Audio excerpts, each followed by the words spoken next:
The first barrier of the inner critic. This can be, in a way, the hardest barrier to address because it's so ingrained in us to cower to that inner critic and run away from it. That energy of the inner critic, I want you to start thinking about everything as an energy, and it is. I mean, it has its own resonance in your body. It creates its own vibration and encourages your cells to vibrate in a certain way. It releases a certain there's a certain chemical cocktail that comes with the inner critic.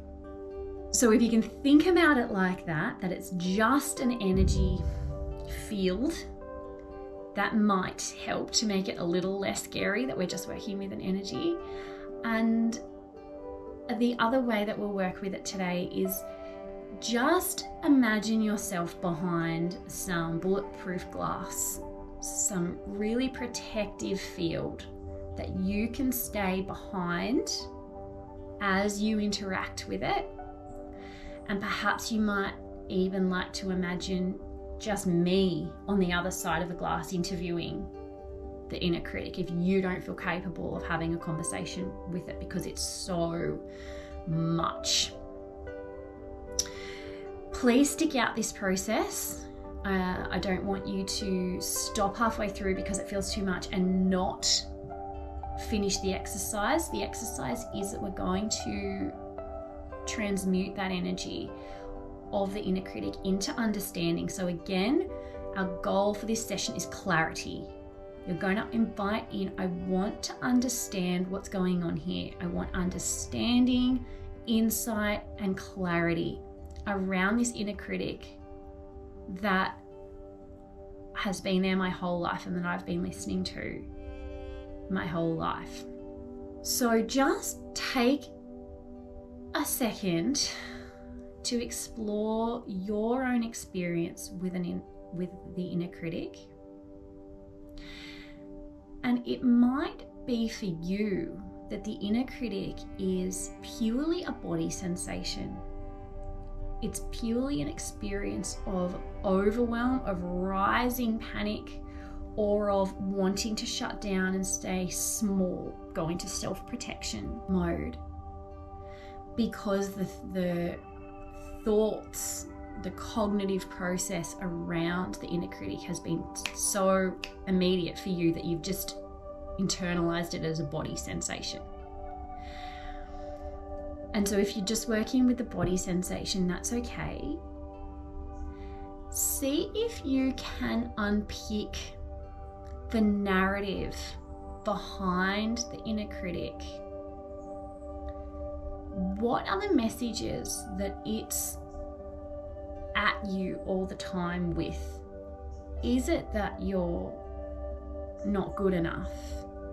Is it that no one likes you? Is it that you're lazy? That you're pathetic? What is it? There might be a few of them. So just feeling into what resonates with you, what message that inner critic comes at you with. You might like to just jot anything down, journal anything that's come up. Now, you're safe behind your glass because I want to get really curious now about this energy here of this inner critic. So it's at you, and let's say it's at you with you're shameful, you're just disgusting, you're repulsive, and no one would like you, no one does like you. Insert your own experience of your inner critic. And let's get really curious. Okay, so that's what you think, clearly, because you tell me all the time. That's what you believe to be true, that I'm this and I'm that. Let's acknowledge that the inner critic is clearly very invested in you, in us. If it's got dialogue with us every day telling us all the reasons that we're terrible, it's clearly invested in our life. So we've established that it's got some investment, we'll acknowledge that. So I want to ask the inner critic, what does it want for you? And perhaps it wants, well, I want you to not be so weak. I want you to, I don't know, I want you to stay away from everybody. Don't go near, don't even try to make friends. I want you to just isolate yourself. That's what I want. All right. Well, let's get curious about that. Let's get curious about why you would want me to stay really small. What's the best thing if I do isolate myself and I stay really small and I don't try to get out of the box or make any new friends or go for that job? Well, then you won't fail. You won't be rejected. You won't be abandoned. So you don't want me to be rejected or abandoned or judged. So in a warped way, have you got my best interests at heart? Geez. We've actually got some common ground. Just spend a minute breathing. Once you've realised that you share some common ground, it can be really strong. So move towards that feeling of insight, and it might feel like grief, it might feel like joy. Grief and joy, they're confusing. I hope it feels like self-compassion and understanding. And so if you've had a shift, that's it for you. I want you to journal now about where you felt the shift, any insight that came to you.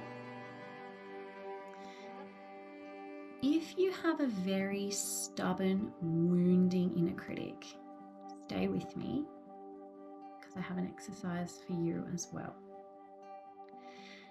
Now, this is for you if your inner critic says, just die. I hate you so much. You are so, but you just need to die. You're damaging everybody around you. The world would be better without you in it. You're not alone with that inner critic. Absolutely not alone.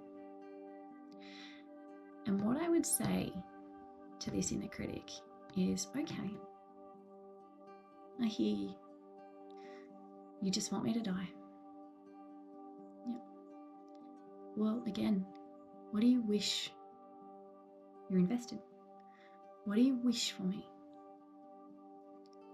I wish you'd stop being a pathetic, weak, gutless, spineless, insert. Okay. Yeah.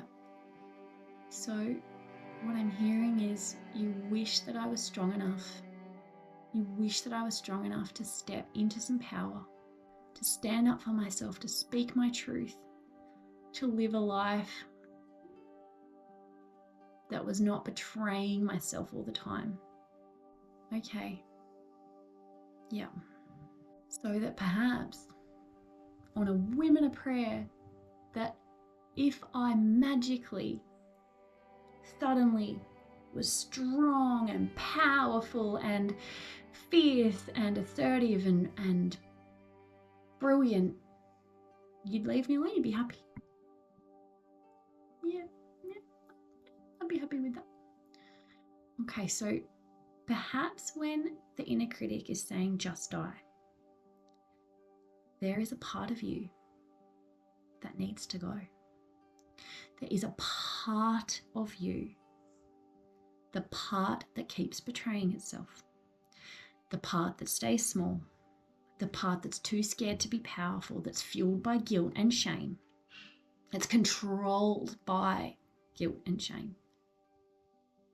Yeah, that part probably does need to die. But that part's not you. We can let that part go.